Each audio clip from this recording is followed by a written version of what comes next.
Ugonjwa wa mpox hapo mwanzo uliitwa monkeypox.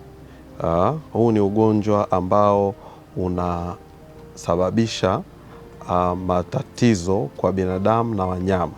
Kwa lugha ya Kiingereza, lugha ya kitaalamu tunasema zoonotic disease.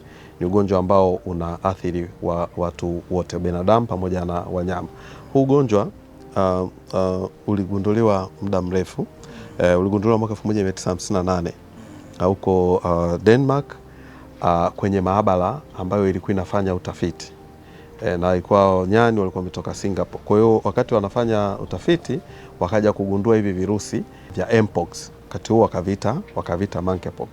Lakini mwaka 1970 ndio ikaja kupatikana kesi ya kwanza au maambukizi ya kwanza kwa binadamu, ambapo kwa hiyo binadamu alikuwa ni mtoto wa miaka 9 kutoka nchi ya Jamhuri ya Kidemokrasia ya Kongo, DRC. Ndio kesi ya kwanza ambayo iliweza kupatikana. Kwa hivyo, lakini mwaka huo hazikupishana sana, kukapatikana kisa kingine tena cha mpox kwenye nchi za Afrika Magharibi, kama nchi za Ivory Coast na nchi zingine ziko kule Afrika Magharibi.